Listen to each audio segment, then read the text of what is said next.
Olá, sou Carlos McCord, amigo de Jesus Cristo. Eu estou aqui no Instituto Jesus Cristo em São José dos Campos, no Vale do Paraíba. Eu espero que você esteja pronto para mais uma leitura do livro do Stanley Jones chamado O Caminho. Essas leituras diárias têm sido bênção para milhares, talvez milhões de pessoas durante muitos anos. Estamos em semana 45, segunda-feira. O título desse estudo é A Constituição de uma Igreja Cristã. Stanley Jones quer que a gente faz a leitura de Atos, capítulo 4, 32 a 37. Da multidão dos que creram, uma era a mente e um o coração. Ninguém considerava unicamente sua coisa alguma que possuísse, mas compartilhavam tudo o que tinham. Com grande poder, os apóstolos continuavam a testemunhar da ressurreição do Senhor Jesus. E grandiosa graça estava sobre todos eles. Não havia pessoas necessitadas entre eles, pois os que possuíam terras ou casas as vendiam, traziam o dinheiro da venda e o colocavam aos pés dos apóstolos, que os distribuem segundo a necessidade de cada um. José, um levita de Chifre, a quem os apóstolos deram o nome de Barnabé, que significa encorajador, vendeu um campo que possuía, trouxe o dinheiro e o colocou aos pés dos apóstolos. Aí começou as primeiras igrejas, ou a primeira igreja. Coisa lindíssima. Agora vamos deixar Stanley Jones focar nossa atenção de como é que uma igreja deveria nascer. Vimos ontem que o caminho cristão não se concretizou em Jerusalém. Por quê? Bom, Jerusalém nunca deixou de ser judia. Tudo lá era limitado por esse fato. Pedro era um produto de Jerusalém.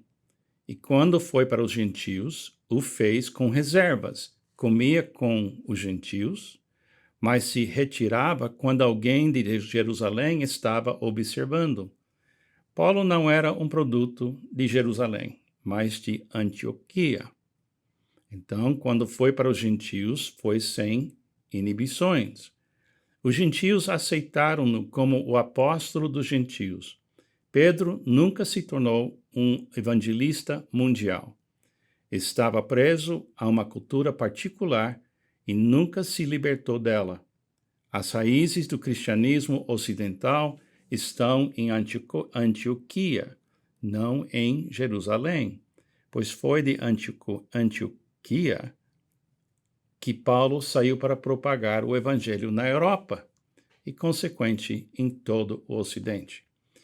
Agora, encontramos três aspectos na constituição dessa igreja. Número 1. As pessoas que sofriam por sua fé a fundaram. Os que tinham sido dispersos por causa da perseguição desencadeada com a morte de Estevão chegaram até Antioquia. Atos 11, 19. As marcas da cruz estavam sobre a fundação da igreja. A cruz estava nela, portanto, a marca da ressurreição estava nela e aparecia por meio dela. Se a nossa fé não custa algo, ela para nada contribui. Interessante. Se a nossa fé não custa algo, ela para nada contribui. Número 2. Uma mentalidade internacional serviu para a constituição da igreja. Os judeus pregavam o evangelho apenas aos judeus, mas os cipriotas e os cireneus, trazendo para o evangelho uma visão ampla, uma mentalidade internacional, pregavam-no também aos gregos. A mão do Senhor estava com eles, Atos 11, 21. Como está com os que pensam e amam em grande medida. Trazer uma consciência internacional para aquela situação foi importante, pois Deus nos guia dentro da estrutura do nosso pensamento e foi a partir desse pensamento que Paulo foi enviado para a Europa e para nós. Número 3. O terceiro elemento na constituição da igreja foi Barnabé. o mais cristianizado do grupo de Jerusalém. Ele era o tipo de homem que podia se alegrar com o trabalho do outro. Vendo a graça de Deus, ficou alegre. Atos 11, 23. O teste e o sinal de um verdadeiro cristão é alegrar-se com o trabalho de outra pessoa. Deixa eu ler de novo.